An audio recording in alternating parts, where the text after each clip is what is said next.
પ્રચારના પડઘમ સંભળાઈ રહ્યા છે અને ચૂંટણીના બ્યુગલ જ્યારે વાગી ચૂક્યા છે ત્યારે ભાજપ અને કોંગ્રેસના જે ઉમેદવારો છે તે અત્યારે પોતાના ઉમેદવારી પત્ર ભરવા જઈ રહ્યા છે અને અત્યારે આપને જો બતાવીએ અમદાવાદ પૂર્વથી કોંગ્રેસના ઉમેદવાર હિંમતસિંહ પટેલ પણ ભગવાનની પૂજા અર્ચના કરી આશીર્વાદ મેળવીને અત્યારે પોતાનું નામાંકન ભરવા માટે થઈને નીકળ્યા છે। ત્યારે હિંમતસિંહ પટેલ અત્યારે જે વાત કરવામાં આવે અમદાવાદ પૂર્વના કોંગ્રેસ તરફથી ઉમેદવાર છે તેમણે માતા પિતાના આશીર્વાદ લીધા, ભગવાનની પૂજા અર્ચના પણ કરી હતી અને પોતાની જીતનો આશાવાદ પણ વ્યક્ત કર્યો છે। સંદેશની સાથે ખાસ વાતચીત તેમણે કરી હતી।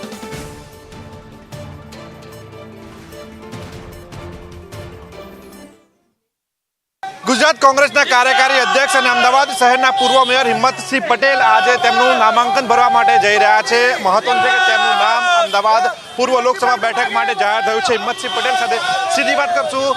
હિંમતસિંહ, શું કહેશો? આજે નામાંકન ભરવા જઈ રહ્યા છો અને પૂરું શક્તિ પ્રદર્શન થઈ રહ્યું છે આપનું? આ શક્તિ પ્રદર્શન નથી, પ્રજાનો સ્નેહ અને અતૂટ પ્રેમ છે। છેલ્લા 40 વર્ષના મારા જાહેર જીવનમાં હર હંમેશા હું લોકોની વચ્ચે, લોકોની સાથે, લોકોના સુખ દુઃખના સાથી તરીકે, લોકોના ભાઈ તરીકે મેં જાહેર જીવનની અંદર મારું જીવન સમાજને સમર્પિત કર્યું છે। આ મારી જે લોકચાહના છે એ બધી એમની સાથેનો જે સ્નેહ અને અતૂટ પ્રેમ છે।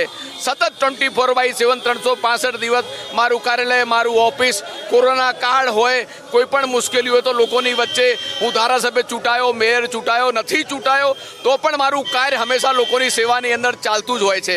એટલે હું લોકોનો, પ્રજાનો પ્રતિનિધિ છું। સત્તા માટે નહીં, સમાજ સેવા માટે હું કાર્ય કરું છું અને એની અંદર મને પ્રજાનો, લોકોનો કોઈ પણ પક્ષાપક્ષીથી પર રહીને લોકોનો વિશ્વાસ મેં જીત્યો છે અને એટલા માટે લોકોના સ્નેહ અને પ્રેમ છે।